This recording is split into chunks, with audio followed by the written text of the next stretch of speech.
kuleso ntaba lashona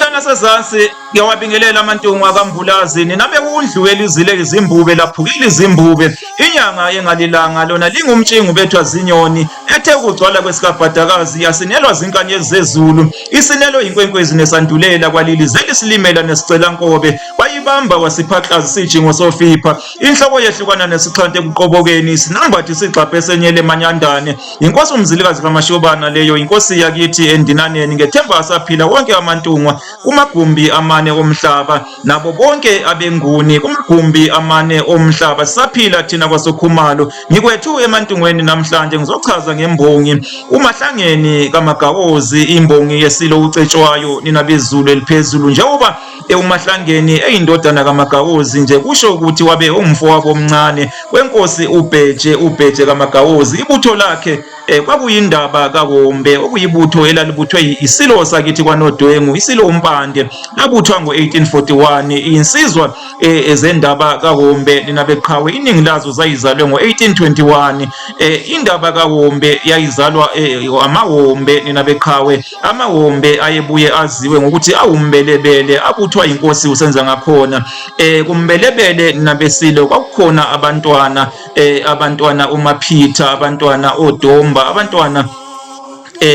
otokotoko nina bezulu eliphezulu bonke labo babesebuthweni lombelebele lalibuye laziwa ukuthi lingamaWombe okuyilona ke elazala indaba kaWombe eyabuthwa isilo sakithi kwaNodwengu isilo umpande umahlangeni ke wayekuyona ke indaba kaWombe ngo1856 nina beqhawe umahlangeni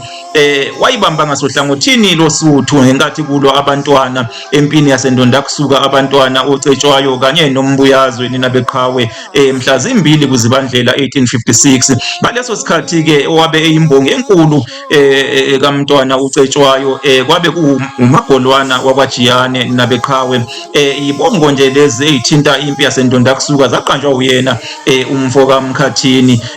umagolwana wakwaJiyane ibongo lezi ezifana nalezi ezithi uhlambana phula umlilo endulinde ubasongumantshonga benoqelebana zabhala uyena ke umagolwane kanye nalezi ezithi umamba yevuna ethe uvuka yangena ehlathini ihlathi linembube yamaphula ubuso bengwe ezalwa unongalaza yibongo lezo ezaqanjwa umagolwana yebo wayekhona naye uMagawozi umfo kaMagawozi umahlangeni kodwa ke owabeke imbongi enkulu ngaleso sikhathi umagolwana wakwaJiyane kwathi ke ngenkathi sebulewe ke umagolwana ke ebulawa ke isilo ke sakithi kwaNodwengu isilo umpande kwaba ke imake esethatha over ke lona owakithi ke umahlangeni wakwaKhumalo waba yimbongi enkulu yesilo sakithi ondini isilo ucetshwayo kampande wasala ke impini yasemsebe umahlangeni nabeqhawe okuyimpi eyabe iphakathi koSuthu noMandlakazi nina beqhawe nabezulu eliphezulu kuthiwa ngo1883 nina beqhawe umntwana uNdabuko wayihlomisa impi yoSuthu ngenhloso yokuhlasela eBhanganomo emzini kamntwana uyiBhebhu kuthiwa yaphuma ngempela ke impi yoSuthu yawela umvula ivuna nabeqhawe iphikelele khona eBhanganomo yathi ke mayiwela ke umsebe yayithela phezulu kwempi kaMandlakazi yayihlome ngeibhamu ilaleke uyendle ilaleleke yona impi yoSuthu kwaqhuma ibhamu nina beqhawe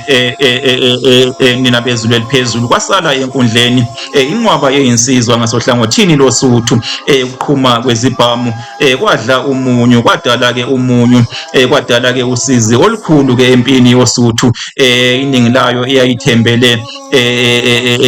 emaxweni ke emajozini nabeqhawe naseyihlangwini yabe ke ingenazo ke ibhamu nomahlangeni ke wasala ke lapho nina bezulu eliphezulu umahlangeni wakithi kwasokhumalo nina bezulu eliphezulu ubaba wakhe kwakuMagawozi wabe ke umfowabo wenkosi uBheje baphile ke abesilo umahlangeni ke lo nina bezulu eliphezulu umahlangeni wakithi kwasokhumalo imbongi yesilo ucetshwayo kampande nina bezulu eliphezulu baphile abesilo sakithi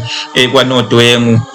unowela muva oshaka ukudayisa bela kweliphesheya uzalukazosala emanxiweni amaxhegu ayokusala emzileni Isilo sakithi kwanodwengu leso, isilo umpande, niphile nina bezulu eliphezulu. USimayedwa njengelanga, lona limlodwe ezulwini. Ubanda sithebeni lo njengensonyama. Isilo sakithi kwanodwengu leso, isilo umpande, niphile nina bezulu eliphezulu.